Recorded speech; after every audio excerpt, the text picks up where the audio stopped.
dan tidak akan pernah puas akan apa yang dia punya. Digunakan untuk menyakiti orang. Roh itu katanya akan terus bertambah tinggi atau bertambah panjang. Juga harus memberikan tumbal. Bahkan yang lebih parah akan mengalami kematian. Karena takut roh itu lepas kendali.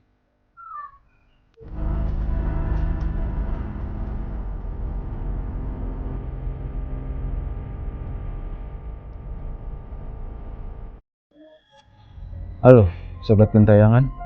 Balik lagi sama gue Burhan. Di channel kesayangan kita, sisi lain Kilas Malam. Kali ini gue akan ngebahas salah satu urban legend dari daerah Sumatera Utara, yaitu Begu Ganjang. Oke, sebelum itu, jangan lupa kalian subscribe, kalian like, kalian komen, dan share channel ini.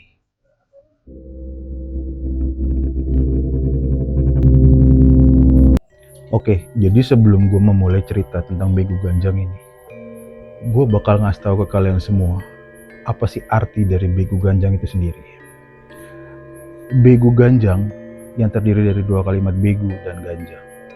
Begu itu memiliki arti hantu atau roh, sedangkan ganjang itu sendiri adalah panjang.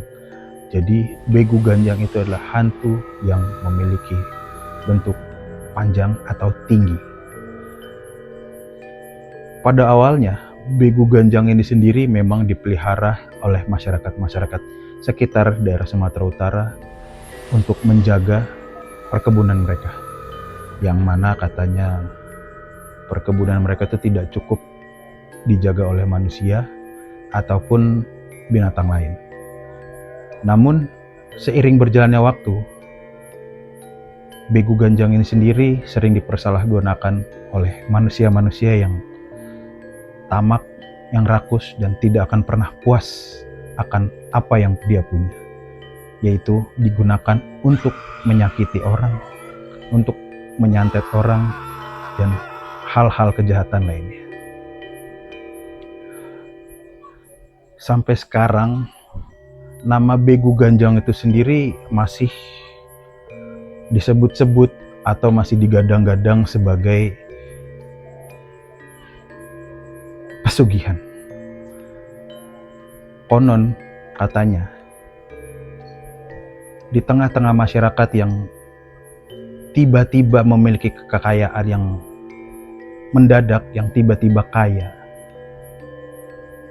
para tetangga atau warga sekitar akan menyebut orang tersebut telah memelihara Begu Ganjang.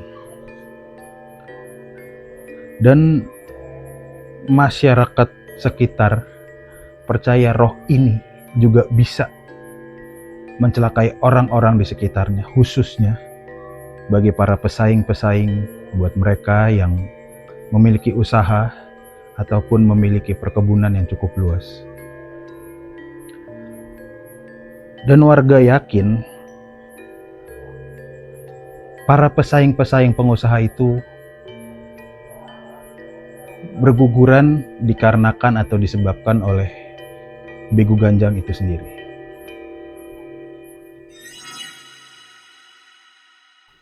Konon katanya ciri khas Begu Ganjang ini memiliki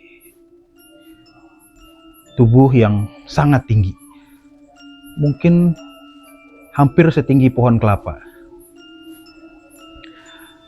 Namun ketika roh itu muncul dan kalian semua terus memperhatikan roh itu atau terus melihat roh itu katanya akan terus bertambah tinggi atau bertambah panjang, yang mana kita nggak bakal pernah tahu sampai sepanjang apa atau sampai setinggi apa. Tapi nggak semua orang bisa melihat roh Begu Ganjang ini. Jika ada orang yang bisa melihat roh Begu Ganjang ini, akan langsung jatuh sakit dan akan meninggalkan bekas cekikan di lehernya.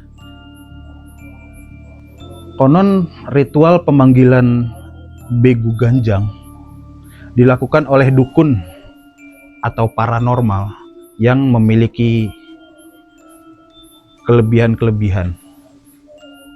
Mereka akan memanggil Begu Ganjang ini dengan mantra-mantra, menggunakan sesajen, bahkan sampai menggunakan benda pusaka sebagai medianya.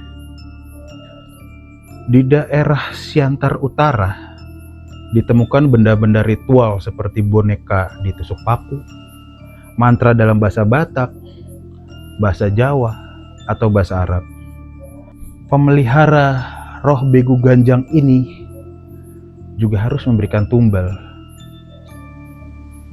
Kalau tidak dikasih tumbal atau tidak dirawat sesuai keinginan roh tersebut, pemelihara tersebut bakal kena gangguan sendiri, kayak mimpi buruk, tubuhnya bakal melemah, bahkan yang lebih parah akan mengalami kematian.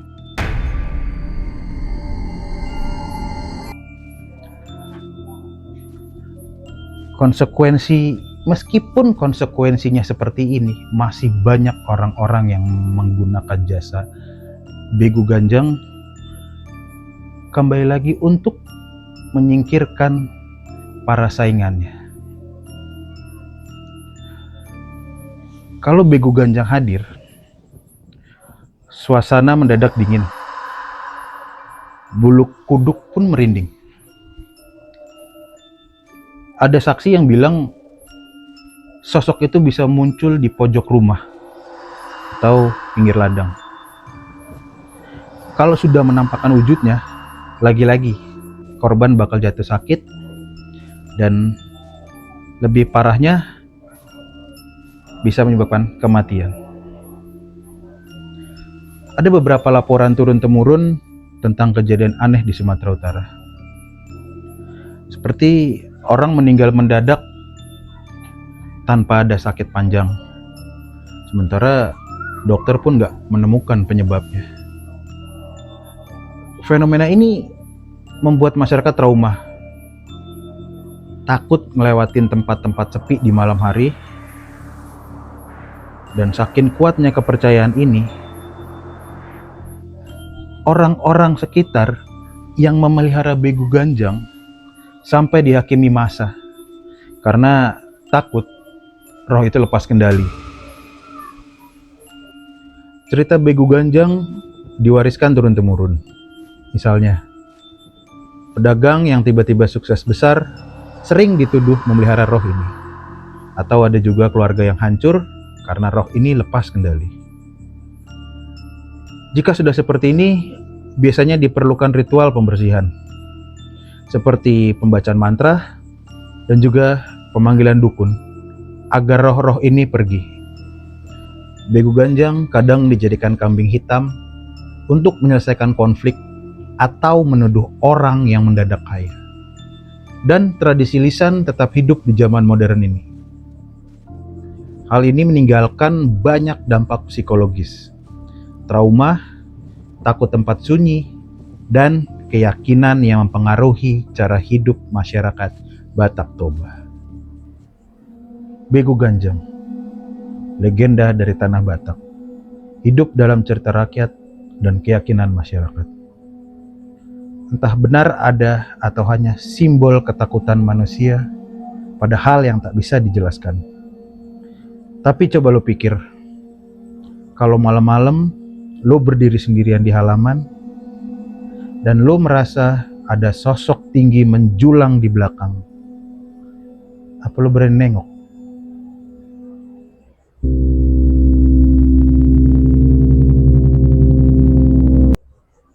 Oke, sekian cerita tentang Begu Ganjang malam ini.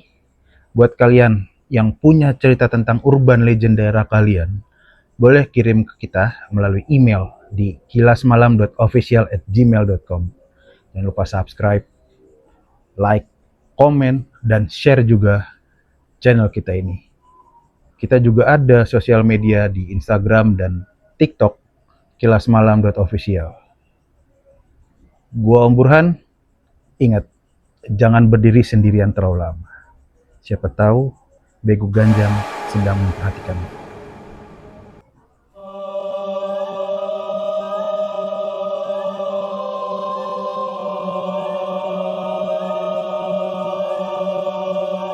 Balik lagi bareng gua Mas Burhan.